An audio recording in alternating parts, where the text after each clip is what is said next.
Radio Democracia y Democracia TV presentamos Focus, los ojos de la democracia, con Marlon Puertas. Bienvenido.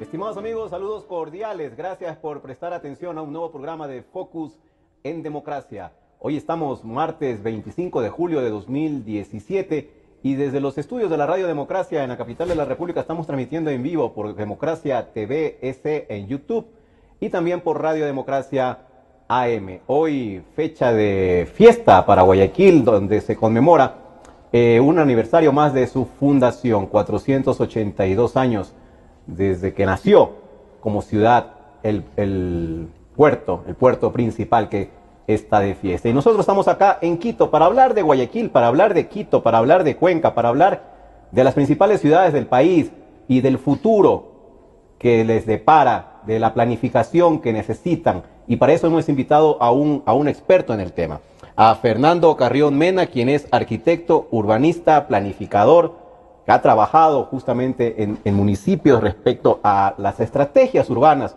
sobre todo aquí en Quito, en la capital de la República. Y también Fernando es un apasionado hincha del fútbol. También lo conocemos porque también ha escrito libros al respecto e hincha de liga, por cierto, ¿eh? Sí, sin duda, sin duda. Así que Fernando, gracias por estar aquí, bienvenido. Y quisiera hoy tener un programa especial porque estamos a un poco más de un año de las elecciones ya seccionales 2019. La campaña empezará probablemente ya a fines de este año, a principios del próximo, para renovar las autoridades seccionales, los alcaldes de las principales ciudades, también de las ciudades pequeñas. Es una renovación prácticamente completa en los consejos cantonales, en los consejos municipales, en las prefecturas también. Y lo que quiero conversar con usted hoy es justamente la agenda que debería discutirse en la campaña política de la siguiente elección, 2019. ¿Qué temas son los que deben priorizarse para las ciudades, sobre todo? Para las ciudades, podemos empezar hablando de las ciudades grandes, después tal vez nos enfoquemos en las más pequeñas, pero ciudades como Quito, como Guayaquil, el ciudadano que va a acudir nuevamente a las urnas pronto, relativamente, ¿qué es lo que debería tener como prioridad al momento de escoger un candidato? ¿Cuáles son los temas urgentes para las ciudades, Fernando? Bienvenido. Bueno, muchísimas gracias primero por la invitación y la posibilidad de estar aquí en Democracia TV conversando sobre un tema donde el 72% de la población ecuatoriana vive. Hoy día tenemos ya la mayor cantidad de población viviendo en ciudades. Y estamos justamente en las fiestas de Guayaquil, quizás hay dos cositas me gustaría decir. La una, el Ecuador es uno de los pocos países de América Latina, si no el único, que prácticamente no tiene una fiesta nacional. Y lo que tiene son fiestas locales. Entonces tenemos la fiesta de Guayaquil, la fiesta de Cuenca, la fiesta de Quito y así sucesivamente. ¿No debería ser el 10 de agosto? Pues unos dicen que sí, otros dicen el 9 de octubre, otros dicen el 24 de mayo, pero no yo tenemos. Entendía el 10 de agosto. Pero no tenemos. Como la gran fiesta libertaria. Cuando uno va, por ejemplo, a Chile, las fiestas del 15 de septiembre son fiestas nacionales. Del 18 de septiembre, perdón, las del 15 son de México y de Centroamérica. Pero en el caso nuestro eso no tenemos. Colombia también acaba de pasar su fiesta nacional recientemente. Exactamente. Ahora, es interesante también esto de las fiestas locales, independientemente de que no tengamos una fiesta nacional, que creo que sí nos hace falta por un tema de unidad nacional, de integración. Esto de las fiestas locales también me parece que es muy importante porque son formas de integración colectiva. Entonces llega un momento determinado en que hay un motivo suficiente para que la totalidad de una población pueda festejar algo respecto de su ciudad. Nosotros comparamos entre eso Quito y Guayaquil, las fiestas de Quito se han venido muy a menos porque se entró en un momento de cuestionamiento del origen mismo de las fiestas. Esto de la fundación española se cuestionó mucho, se cuestionó el himno de Quito por esa misma razón. Esta misma idea del Quito colonial y hoy día centro histórico, el tema de los toros que también llamaba la españolidad. Y entonces me da la impresión que las fiestas de Quito hoy día se han venido a menos. No así las de Guayaquil, que estamos viviendo justamente un momento tan importante como Bueno, allá se celebra la fundación y también la independencia, la conquista y el 9 de octubre. Exactamente. O sea, y en fechas también cercanas. Tal vez, digo yo, sería necesario también unificar ahí la fiesta de la ciudad, porque unos dicen son en la fiesta de julio, que ni siquiera fue en julio la fundación, ahora se sabe. Sí. Luego dicen, no, son las fiestas de octubre las más importantes. Y ahí estamos, ¿no? También divididos en esa Bueno, en Quito dualidad. diciembre sería la fiesta de fundación y si no me equivoco el 2 de diciembre es la fecha de reivindicación de la quiteñidad propiamente dicho. El 2 de diciembre. Exactamente, porque ¿Y desde era cuándo? la defensa que hizo Romiñahui de la ciudad. En la Pero época- está constituida esa fecha como tal, Sí, institucionalizada. el municipio lo tiene establecido las dos fechas. ¿Y se hace algo esa fecha? Muy poco, muy poco. Pero se tiene las dos. Entonces, ahí hay justamente un problema respecto de qué mismo son las fiestas de Quito o qué mismo son las fiestas de una ciudad. El caso más extraordinario son los carnavales, por ejemplo, en Río de Janeiro, que esta es la fiesta de Río de Janeiro. No tiene nada que ver con las fechas estas de fundación de ciudades, sino más bien con el calendario cultural. Pero justamente son espacios de integración social que son fundamentales para las ciudades. Y que también son aprovechados políticamente, ¿no? Sin Porque duda, yo sí. creo últimamente se ha gastado, cuando hubo plata, ¿no? Ahora ya no, pero cuando hubo plata se gastaron también millonadas en contratar artistas caros, en ponerlos a disposición, tal vez ahí para ganar un poco de popularidad. También se está llegando a extremos que no son tampoco beneficiosos tanto para las ciudades, porque se gasta plata y... Por ejemplo, las fiestas eran la fiesta de los barrios de Quito. Eh, Y entonces era la tarima, con el trío, con el grupo, la banda, etcétera, del propio barrio. Y después empezaron a traer cantantes del exterior, con lo cual se desnaturalizaba ese propio origen de las fiestas. Y me parece que hoy día, bueno, el alcalde de Quito incluso quiso plantear que en las fiestas de diciembre se haga una especie de festival de Viña del Mar en Chile. así fue. Que no tiene nada que ver con las fiestas de Quito. Ahí se nota claramente su falta de sintonía con la problemática de la ciudad. Entonces, claro, yo creo que esa idea de traer cantantes del exterior y mientras más rimbombantes sean, mejor, obviamente que eso genera muchísimos recursos para los promotores, pero me parece que las fiestas van perdiendo su Y esencia. tanto fue así que fue debut y despedida, ¿no? Ese festival Sí. que se intentó. Luego ya no hubo más, ya no hubo plata, se trajo a Sting, se gastaron unas millonadas ahí. Sí, Creo que Sting era el cantante favorito del alcalde. y ahí quedó. Y ahí quedó, y nos quedamos sin Viña del Mar ya.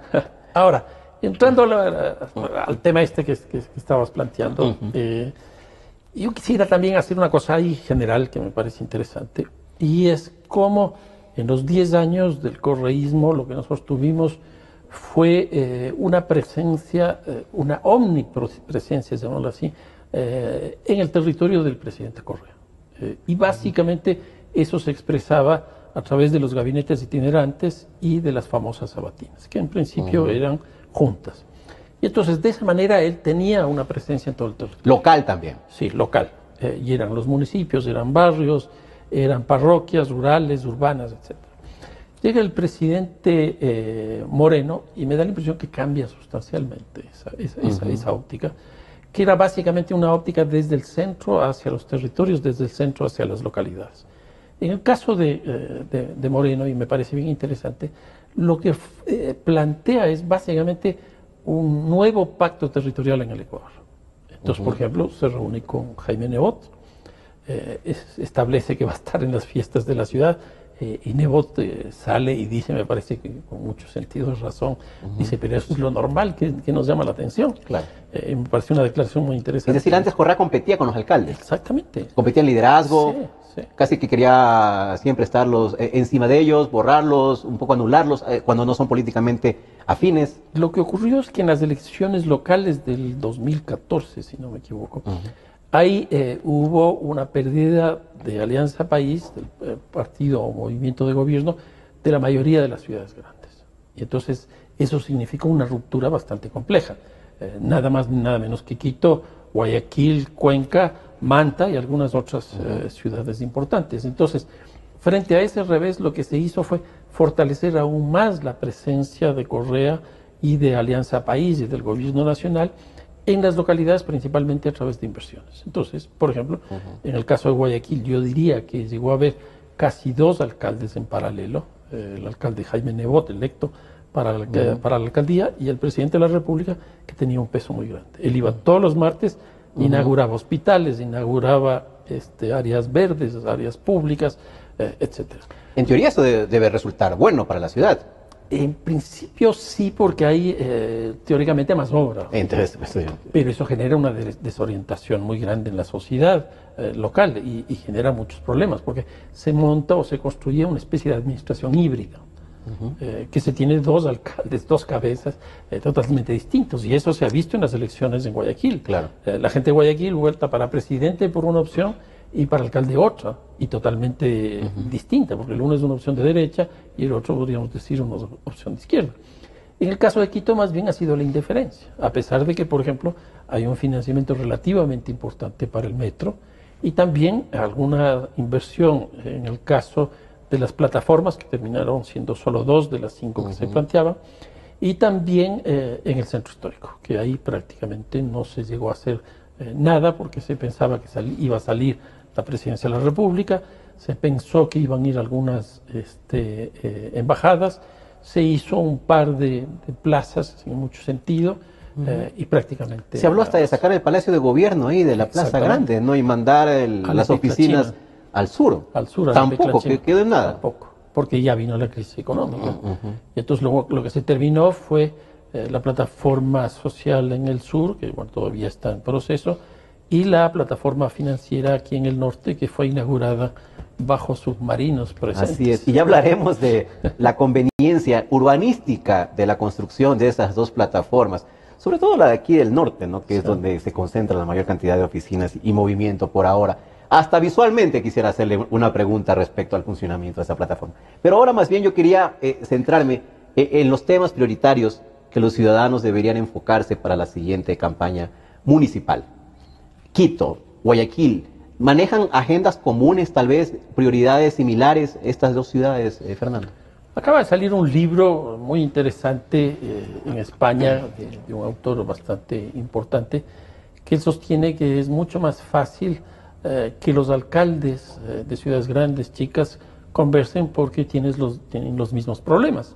Con otras palabras, tienen problema de transporte, tienen problema de agua potable, energía eléctrica, etc. En cambio, los presidentes de la República tienen el conflicto de Irán, el conflicto tal, la frontera de acá, que hace que sea muy difícil. Los precios del petróleo, la economía, entonces, commodities. Yo creo que sin duda Quito y Guayaquil son ciudades muy distintas. La una es una ciudad portuaria, marítima. Yo sostengo que Quito debería ser una ciudad portuaria aérea, pero hasta ahora el nuevo aeropuerto no ha sido pensado de esa manera. Pero Guayaquil es una ciudad portuaria desde siempre y entonces tiene una infraestructura para eso. Según las definiciones se plantea que toda infraestructura no es otra cosa más que la base material de una ciudad. En cambio, el caso de Quito es una ciudad más bien administrativa, política administrativa. Su base material es justamente eso. Entonces son dos ciudades distintas, pero que en la práctica tienen los mismos problemas. Quito tiene problemas de tráfico, se fue por la línea esta del metro, que tiene, a mi manera de ver, muchísimos problemas.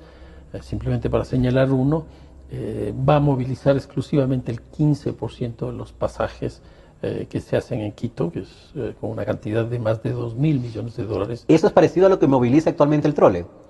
Eso es, esa cifra del 15. La primera fase del metro debe mover 350.000 pasajeros. Y este rato el trole está moviendo 280.000 pasajeros. Algo cercano, entonces. Algo cercano. Que se podía haber optimizado, obviamente, el trole y se llegaba a esa cifra con recursos mucho más bajos y muy fácilmente. En todo caso, no es la mayoría de ciudadanos que va a movilizar. No, 15% nomás, 15%. Y en el caso de Guayaquil se ha ido por la línea esta de la metrovía, que me parece que los resultados también han sido interesantes, como ocurrió con Quito, con el trole.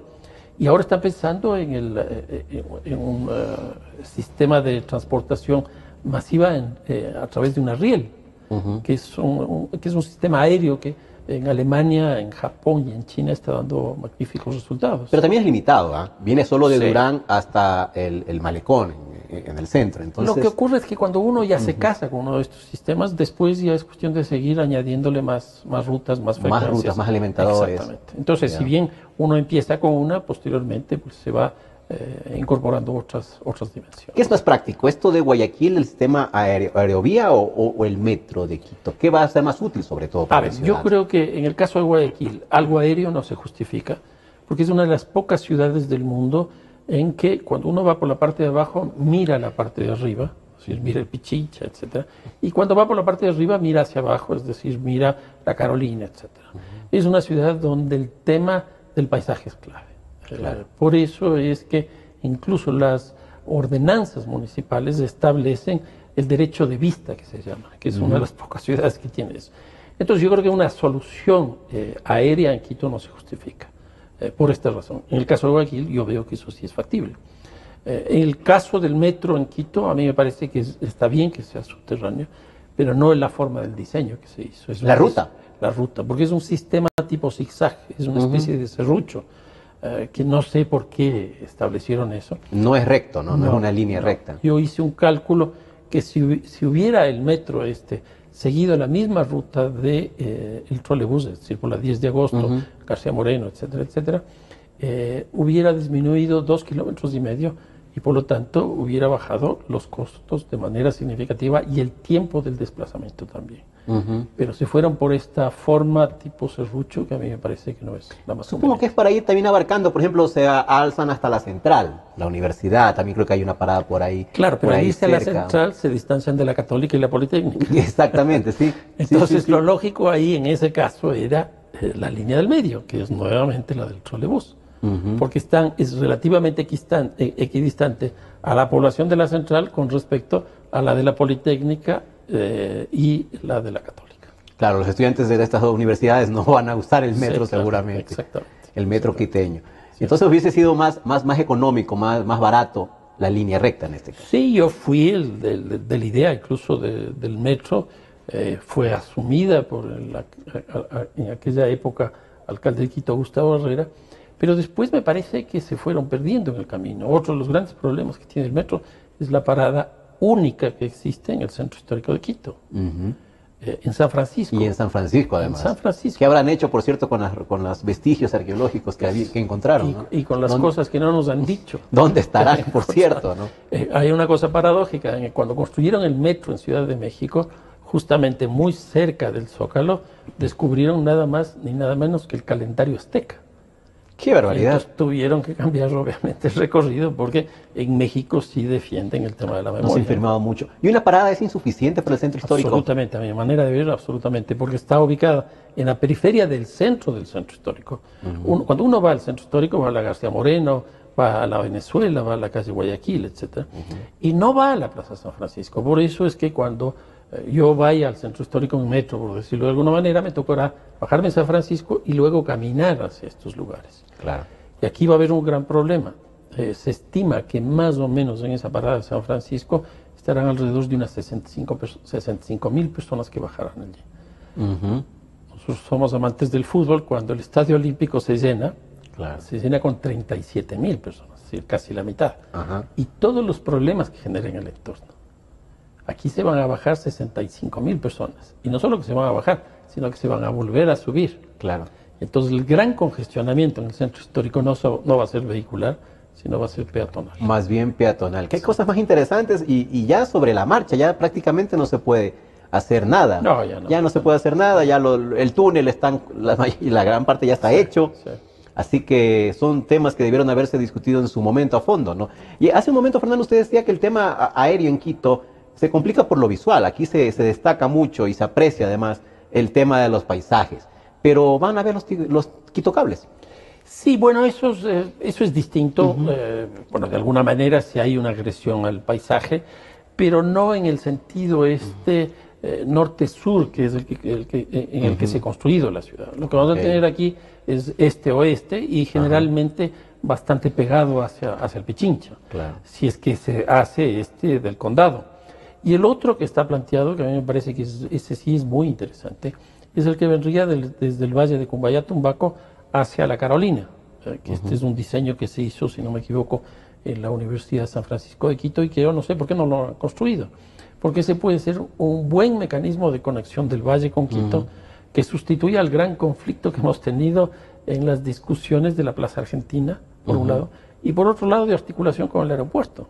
¿Era una solución alternativa entonces? A mí me parece que sí, y me parece que y viable además.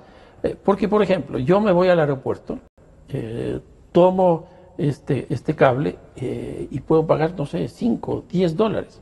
¿Y por qué digo esto? Porque hoy día un taxi al aeropuerto cuesta 25 dólares, 30 dólares, dependiendo. Y sale más barato en todo caso. Y más rápido, supongo. Exactamente. Y además muy bonito porque creo que en este caso sí nos ayudaría en términos de la panorámica del valle para tener una vista, pero espectacular. Privilegiada en realidad. Exactamente. Entonces, ese puede hacerse con recursos privados, sin que haya ninguna necesidad de que haya recursos públicos, porque la propia tarifa podría pagar eso, porque la gente de altos recursos económicos, como vive en el valle y como va al centro, iría al centro básico de Quito, que es la zona de las Naciones Unidas, 10 de agosto, Amazonas, etcétera, pues sería una forma de financiamiento no por la vía del presupuesto municipal y sí por una manera de concesión, una cosa de ese tipo.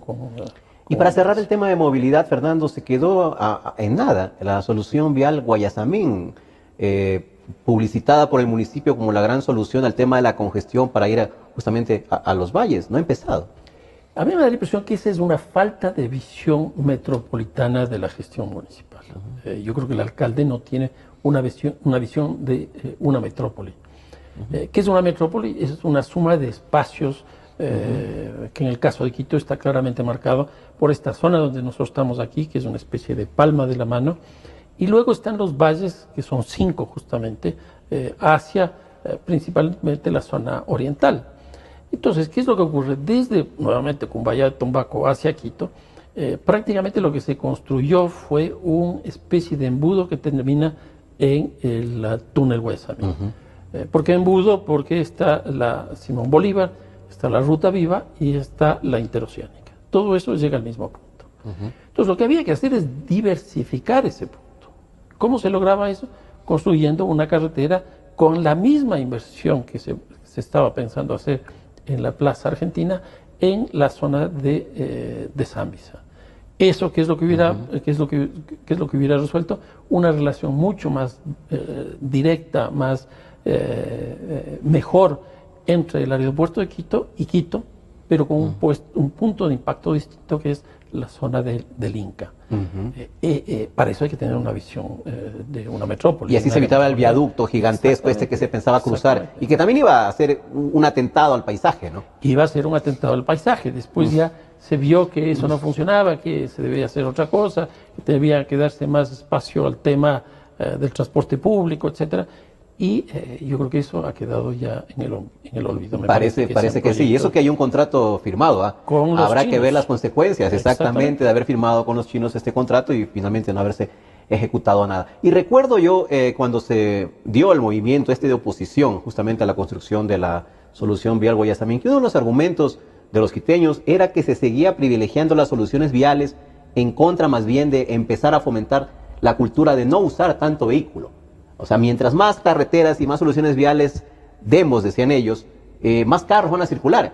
Siempre esas carreteras se van a seguir llenando de carros y eso será un cuento de nunca acabar. ¿Qué le parece esa posición? Dos cosas aquí. Uno, los 2 pasos a desnivel que se hicieron en la Granados. El uno, por ejemplo, el del famoso ciclista, que antes era un redondel, hoy día sigue siendo un redondel.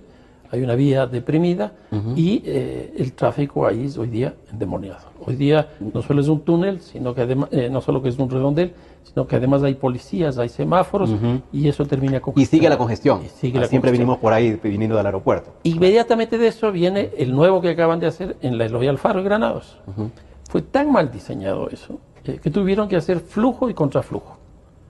Pero una cosa absolutamente antitécnica en una cosa como esta. Y a mí me da la impresión que si se sigue en esa línea, en las 6 de diciembre y Granados van a tener que hacer otro. ¡Qué barbaridad! Entonces, o sea, la solución resulta peor que el problema que existía antes. Porque terminamos construyendo una especie de rosario en la ciudad. Y la segunda cosa que quiero decir que es muy interesante, en Ciudad de México, con el gran problema que tiene hoy día de la cantidad de vehículos, una de las medidas que ha tomado el jefe de gobierno en México, porque ahí no se llama alcalde, sino jefe de gobierno, es la de reducir los espacios de estacionamiento de los vehículos. En vez de aumentarlos. Exactamente. Es decir, esta idea de seguir aumentando las pistas, de seguir aumentando las calles, va de la mano con la idea de seguir aumentando los estacionamientos. Entonces, ¿qué es lo que ocurre? este rato, más o menos en el urbanismo de América Latina, cerca del 30% de las ciudades ya están siendo destinadas para el automóvil. Cosa que en Europa ya empezó a hacer mucho tiempo atrás. Yo acabo de estar en Barcelona como un mes y medio que estuve trabajando gracias a unas invitaciones que me hicieron y me di cuenta de las bondades de lo que significa el transporte público. Mis amigos, algunos de ellos tienen auto, pero ni siquiera lo usan. Lo usan para salir de Barcelona. Internamente no. Y una de las cosas que me di cuenta es que además del transporte público ayuda mucho a la salud. ¿Y por qué digo esto? Se camina. Se camina, exactamente. Claro. Yo descubrí con un nieto que tengo una aplicación en el celular que se llama Salud, y les recomiendo a todo el mundo, porque ahí le mide diariamente cuántos kilómetros camina. Va contando cada paso, ¿sí? Exactamente. Y entonces, he visto. No voy a decir porque queda muy mal en la audiencia, pero bueno, no llegaba a 1 kilómetro diario. De su parte, no caminaba. Parte, exactamente. Es poco. ¿Y por qué? Porque vivo en un departamento, bajo al estacionamiento donde está mi auto, en ascensor, de ahí me voy a Flaxo donde trabajo, dejo en el estacionamiento de Flaxo, tomo el ascensor de Flaxo y me voy a mi oficina, a mi escritorio y me siento. No llegaba a 1 kilómetro. Estuve en Barcelona y mi promedio era de más de 5 kilómetros al día, 5 o 6 kilómetros al día. Y lo que descubrí es que es gracias al transporte público. Entonces, el transporte público, además de movilizar a la gente en buenas condiciones, es muy favorable. Ahora, es un transporte público de primera también. Sí, eso sí también hay que marcar la diferencia, cosa que en Ecuador todavía no tenemos. Y yo creo que el tema pasa por la demagogia de no poner un valor real a un servicio de transporte de primera. ¿Quién va a tomar una decisión de esa naturaleza? Esa es otra cosa, Marlon. En estos días, en estos meses ya, estamos tratando de que en el Consejo Municipal, nuestros concejales y concejalas, aprueben el alza de tarifa a, si no me equivoco, 5 centavos más. 5 centavos más, no que va a además mejorar. no se ha subido en 14 años. Y no va a mejorar en nada el servicio. Bueno, no va a mejorar. Pero ¿qué es lo que ocurre? No se ponen de acuerdo. Exacto. No se ponen de acuerdo. Entonces, mientras no haya una tarifa real con la calidad que uno requiere para poder moverse en servicio público, no va a existir eso. Y en otros países está por el dólar, 70 centavos, 80 centavos. Esa es la realidad. Pero por otro lado, en Quito le estamos metiendo más de 2.000 millones de dólares al metro. Entonces, por un lado decimos no y por otro lado decimos sí. ¿Y tendrá que ser subsidiada la tarifa del metro, Fernando? Va a ser. O sea, dicen que no va a costar $1. No, dicen que va a costar 45 centavos. Imagínese, es el metro más barato del mundo. Yo no creo que eso va a ser así. Bueno, creo que el de Caracas es más barato. Sí, el de Caracas. Solo para comparar. Pero ningún otro metro tiene valores así tan bajos. Y lo que es paradójico también es que este Consejo Municipal discute una ordenanza para meter más taxis. Todos prácticamente deciden más taxis. Y se aprobó, ¿ah? Y se aprobó. Después, el alza de la tarifa de buses, no. Entonces tenemos una ordenanza para taxis, una ordenanza para buses. Sé que ahora están discutiendo una ordenanza para bicicletas. Y entonces no tenemos una ordenanza de movilidad.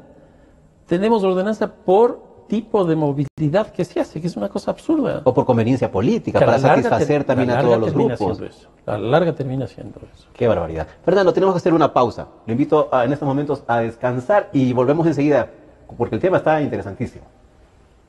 En un instante regresamos con Marlon Puertas en Focus por Democracia M y Democracia TV. Establecer mecanismos de trabajo en beneficio de la educación de niños y jóvenes del país fue el objetivo de la reunión de trabajo que mantuvo el presidente Lenín Moreno con los representantes de la red de maestros y maestras de la Revolución Educativa. En esta reunión se llegaron a acuerdos positivos que beneficiarán al magisterio ecuatoriano. El Plan Casa para Todos ya cuenta con un terreno de 20 hectáreas, ubicado al sur de Quito. El primer mandatario realizó una visita a este espacio, donde se construirá el plan que contará con 5.000 casas destinadas a personas con ingresos de $2 diarios. La adjudicación de los predios se dio gracias a la colaboración de la Prefectura de Pichincha. El Gobierno Nacional ratificó su compromiso para mejorar las pensiones para el adulto mayor a través de la misión Mis Mejores Años, iniciativa que forma parte del plan Toda una Vida. Este anuncio lo hizo el presidente de la República durante su visita a la Fundación Tierra Nueva, que atiende a personas de la tercera edad de escasos recursos económicos. Los primeros 5.000 beneficiarios recibirán este aumento de pensión a partir del 1 de agosto. Es un decirte gracias de la sociedad. Mira, mi viejecita querida, por todo lo que hiciste, por todo el amor que diste, te vamos a entregar una pensión mensual. Y nosotros no podemos ser tan ingratos de archivar a los viejecitos después de habernos servido con cariño.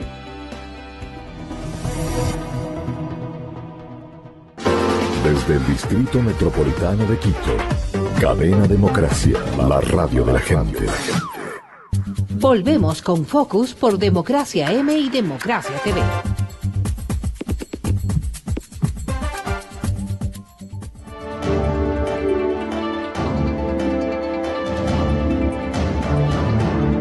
Bueno, como estaba aquí con Fernando Carrión respecto a que el próximo alcalde o la próxima alcaldesa, que podría ser quiteña, va a tener el problema de ver de dónde va a sacar los fondos para subsidiar la tarifa del metro, promocionada ahora incluso por el anterior alcalde Augusto Barrera en 45 centavos. Una tarifa bastante baja que no lo va a hacer muy sostenible económicamente al metro.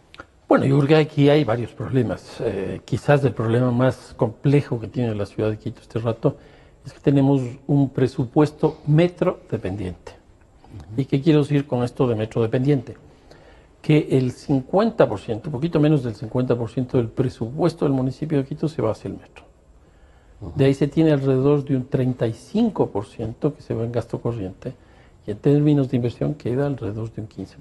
Para el resto de la ciudad. Exactamente. No es nada. No es nada. Entonces lo que estamos viendo en Quito en términos de recolección de basura, de lo que se hace en el centro histórico, de la generación de nuevas infraestructuras, etcétera, es producto justamente de esta consideración, de haber apostado exclusivamente por el metro y los grandes problemas que eso nos está trayendo. Entonces, eso tenemos ya este rato.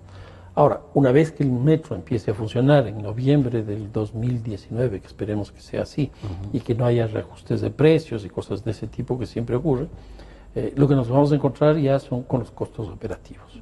Que son altos normalmente. Y que me da la impresión que con 45 centavos va a ser muy difícil, una tarifa de 45 centavos va a ser muy difícil financiar los gastos operativos. Entonces ahí tendrá que verse otras opciones.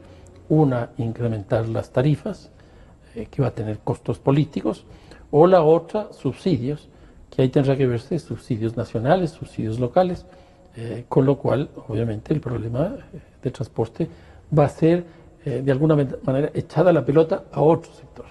Así como en el caso de Quito, para no subir el transporte público, el alcalde de Quito y el Consejo Municipal decidieron que se les entregue a los choferes de los buses un poco más de 22 millones de dólares por año. En este caso, que era básicamente de recursos propios del municipio. Claro. Yo, de lo que conozco, el impuesto predial en Quito genera alrededor de 60 millones de dólares, lo cual significa que alrededor de la tercera parte del impuesto predial se iba en el subsidio al transporte. En el caso del metro, obviamente va a ser bastante más alto que eso, si es que se piensa en una lógica de subsidio. Usted pone de ejemplo Barcelona en el tema de movilidad de la gente, sobre todo en el sentido de no usar el carro particular, que es la costumbre que tenemos aquí en Ecuador todavía. Familias que no solo tienen un carro, tienen 2 y hasta 3 vehículos, incluso por el tema del pico y placa. Les tocó el pico y placa, entonces dejan el carro que le está prohibido circular y cogen el de reemplazo. Entonces a ese nivel hemos llegado en el tema de la costumbre, de usar el carro particular hasta para ir a la esquina, hasta para ir a cualquier lado cercano. En cambio, la cultura inversa es la de caminar, la de hacer ejercicio, la de volverse más saludable incluso, dejando el carro parqueado en casa.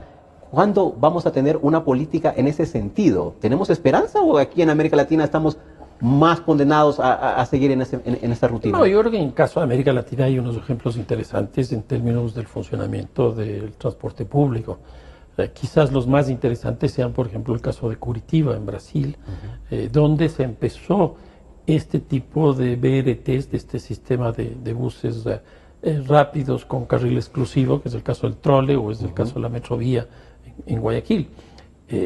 Curitiba tiene un sistema de transporte bien interesante, ahora está pensando incluso en construir un metro. El otro es Medellín, que también es una ciudad que ha logrado integrar varias formas de transportación. Tienen metro, tienen buses, tienen gradas mecánicas, tienen incluso en ciertos lugares para subir y bajar de los cerros, porque la geografía en el caso de Medellín es relativamente parecida a la de Quito. Sí, y también tiene los cables. Yo veo los cables de Medellín mucho mejor diseñados que el sistema de transportación por cable que se está planteando aquí en Quito, en el condado, o lo que se hizo en La Paz, que me parece que no es muy bueno ese sistema, o en el caso de Río de Janeiro, que ese ya es un sistema menos de transportación y más de uso turístico, porque eso también hay que diferenciar. Entonces yo sí veo en América Latina que hay cosas interesantes. El metro de Caracas mismo, por ejemplo, es de los mejores que hay. De los primeros que se hizo también, ¿no? Sí, es bastante viejo el de Caracas. El más viejo de todos es el de Buenos Aires, que por ejemplo ese metro tiene muchos problemas de obsolescencia, justamente. Claro, y falta de inversión. Exactamente. Justamente el tema de los subsidios, hablamos, que se replica allá también en Argentina. Sí. Pero el de Santiago es muy bueno. Santiago es muy bueno. Y yo creo que sí, tenemos que apostar por un buen transporte público y eso nos va a ayudar al funcionamiento de la ciudad de una mejor manera y mejorar la calidad de vida de todos los habitantes. Y dejar de pensar en más autopistas, tal vez, y empezar a promover menos carros. A mí me gusta la idea esta mexicana de reducir el ¿Y qué pasó con el alcalde, por cierto, de Ciudad de México? No hubo una revuelta en su contra. ¿Cómo reaccionaron los capitalinos? No, más bien la gente lo ha asumido como una decisión más de la administración de Ciudad de México. ¿Lo tomaron bien? Sí. Es que México es una ciudad ya, es inconmensurable, tiene 24 o 25 millones de habitantes, la cantidad de vehículos que existen. Claro. La última vez que estuve ahí iba por una zona que se llama el Periférico, que hicieron un segundo piso, y ya es insuficiente. Y le preguntaba al taxista que cómo está el sistema segundo piso de transportación en Ciudad de México, y me dijo, ya no es segundo piso de transportación, sino es segundo piso de estacionamientos, porque la forma de circular que tienen los vehículos es tan lenta, porque se llenaron de vehículos, que no se justifica. O sea, una decisión de ese tipo condujo a un incremento del parque automotor de una manera privada, de una manera increíble. En Bogotá también los capitalinos, los bogotanos tomaron bastante bien la decisión del municipio, de esta ciudad, de hacer zonas peatonales en el centro sobre todo. Y más bien las han aprovechado para hacer paseos culturales. Ahí veo un fin de semana, estuve hace poco, la gente haciendo sus espectáculos, sus acrobacias, su canto, su arte, su pintura, su música, etcétera. Y eso es aprovechado por los citadinos para pasar el fin de semana y se pasa bien.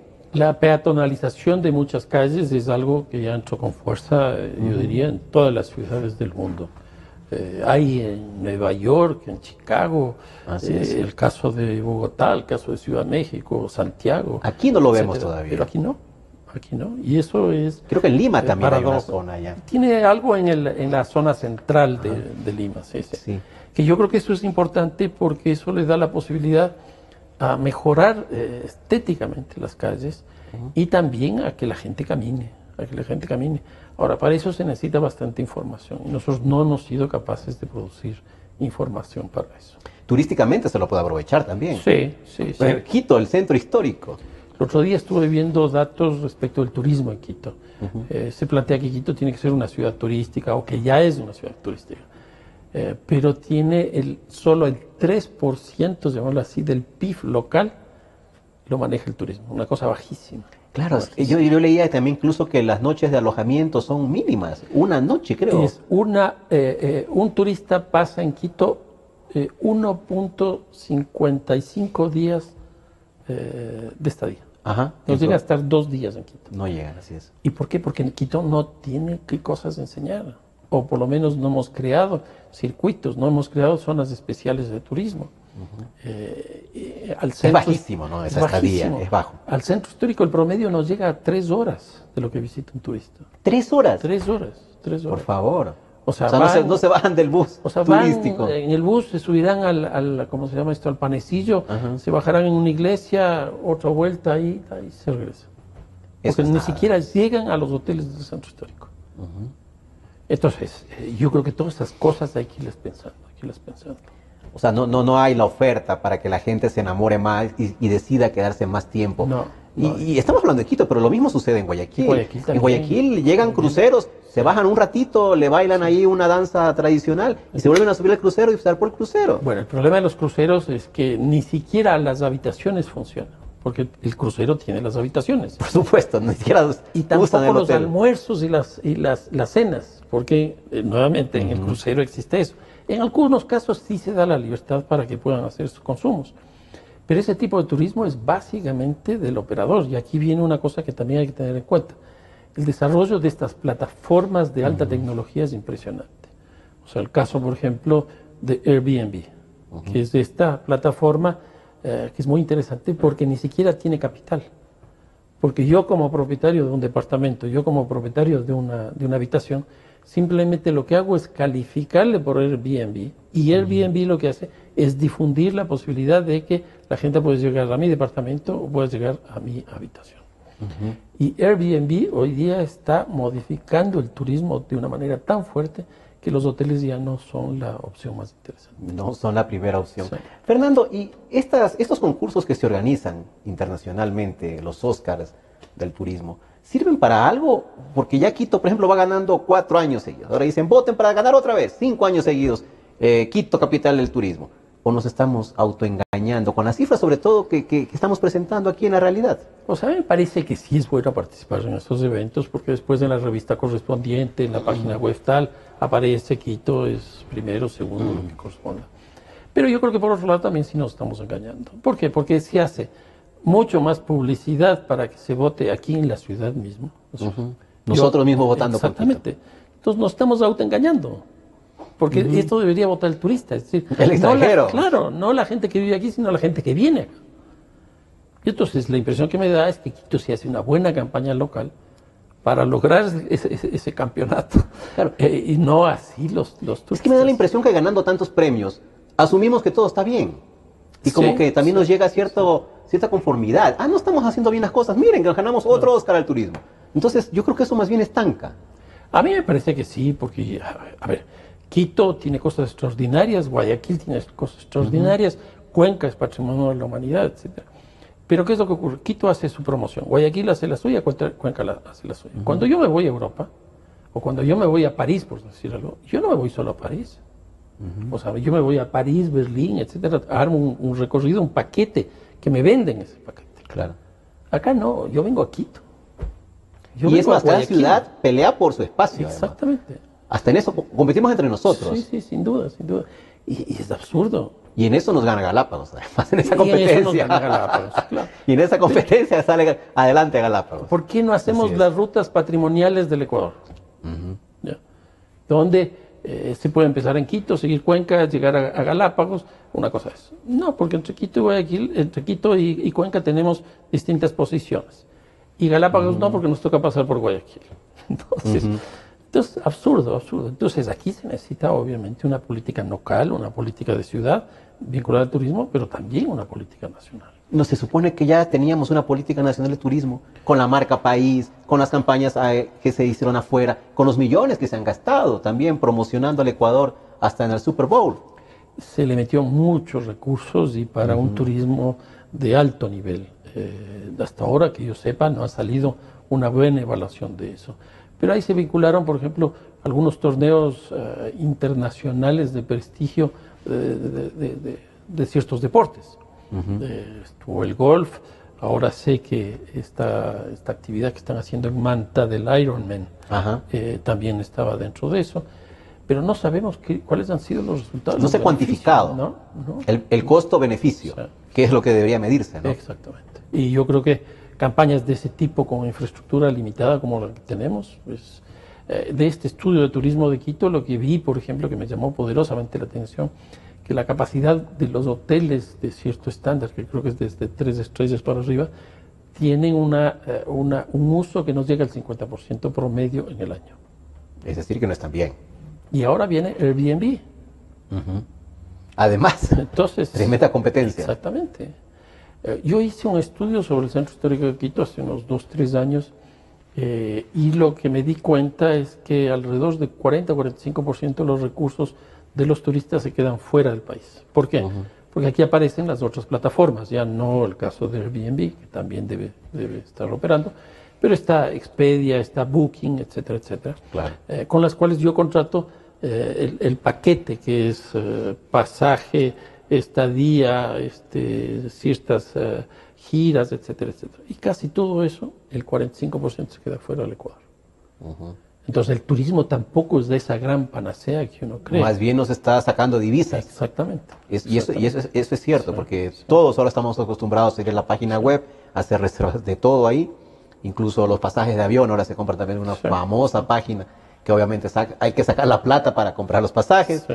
Y lo hacemos porque además económicamente conviene. Sí. No. Y resuelve el problema. O sea, te encuentra el pasaje. O sea, Airbnb, yo he visto, por ejemplo, amigos míos que están contratando aquí para estas vacaciones a través del sistema y les está funcionando muy bien. Les funciona muy bien. Entonces eso modifica sustancialmente la lógica del turismo.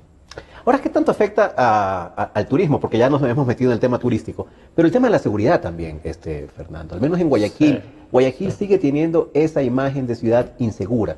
Y yo creo que ese es el principal problema que tiene para el tema turístico, por ejemplo. Quito un poco menos lo veo en ese punto. Bueno, ahí también hay un problema respecto a las cifras. En el año 2010 la tasa de homicidios, que es la forma en que se mide internacionalmente la violencia, el Ecuador tenía alrededor de 18 homicidios por 100.000 habitantes y según el último informe nosotros estaríamos en 5.6 homicidios por 100.000 habitantes. La bajaron a la tercera parte o más. O sea, esa es una tasa de homicidios de Suiza, no sé, no corresponde con la realidad. Que ha bajado, yo creo que ha bajado.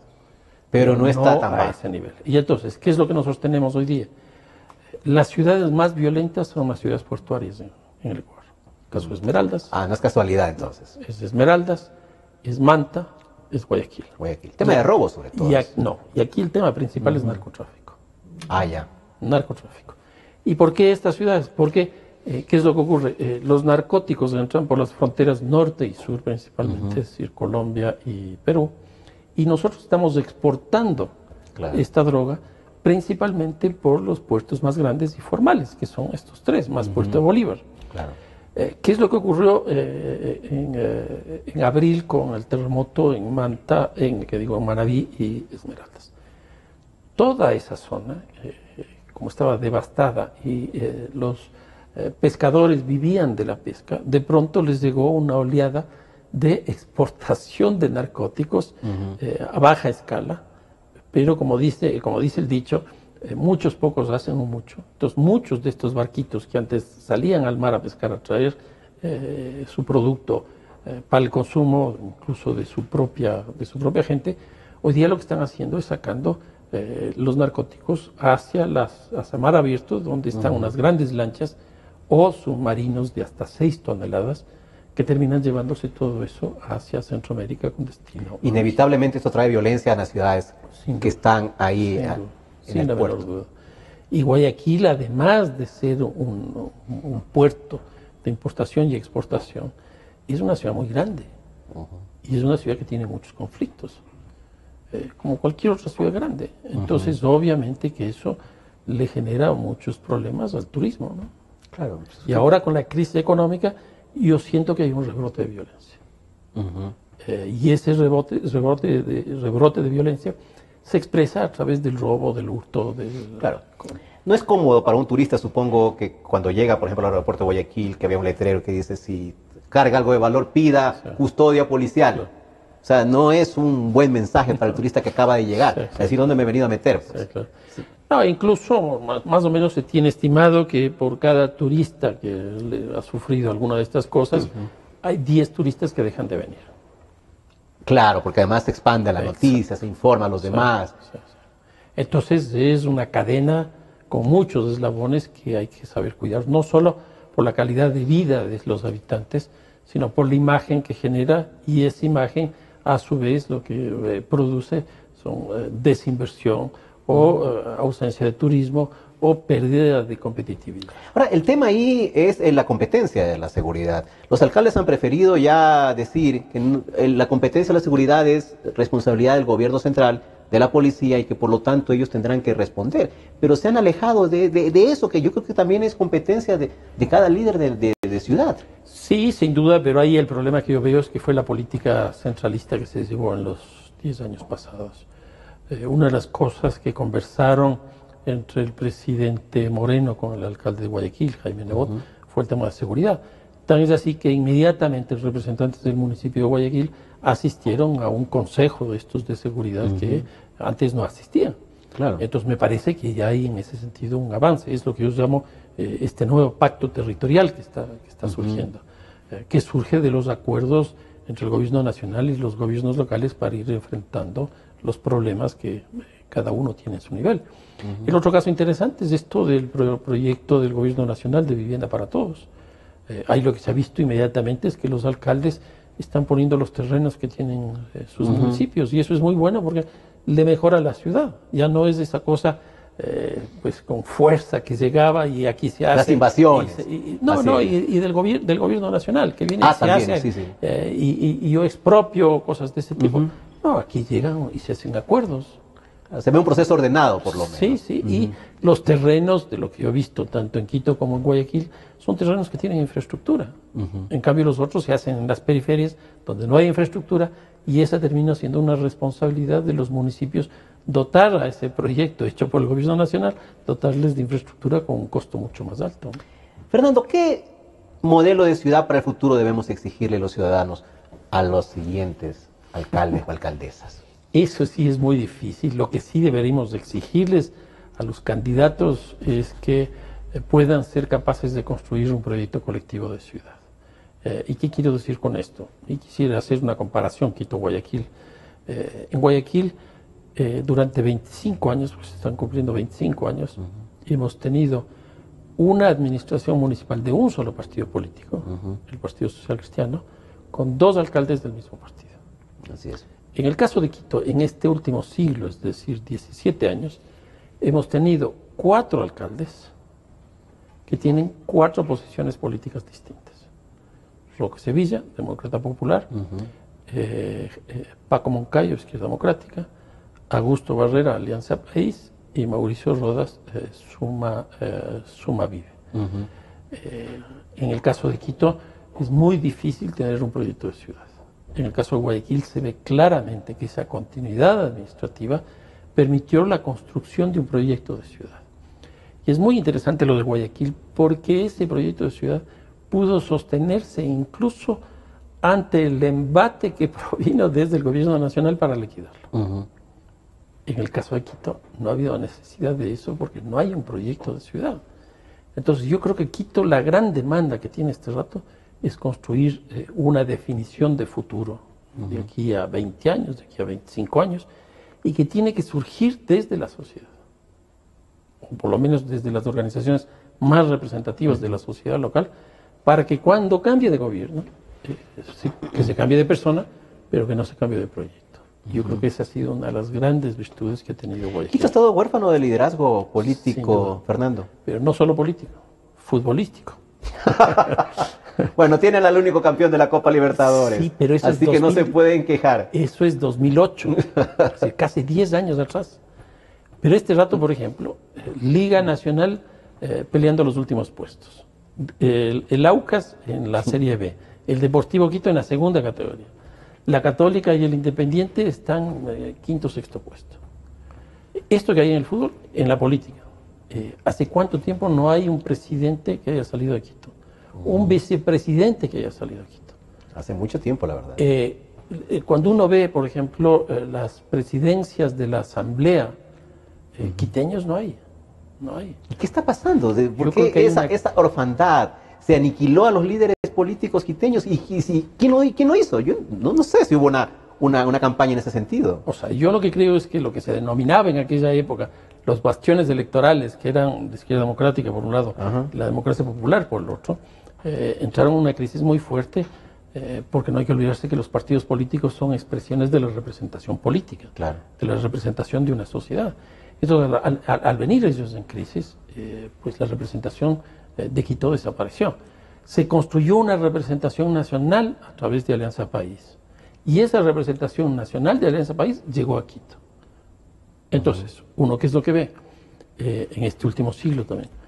De Guayaquil surgió la dolarización, de Guayaquil surgió la descentralización, de Guayaquil surgió la privatización. Yo no estoy diciendo que esté de acuerdo con ninguna de estas, pero eso es lo que ha pasado, que se convirtieron en políticas nacionales. ¿De Quito qué salió? Nada. Nada. Y yo creo que eso es malo para el país. Es la capital.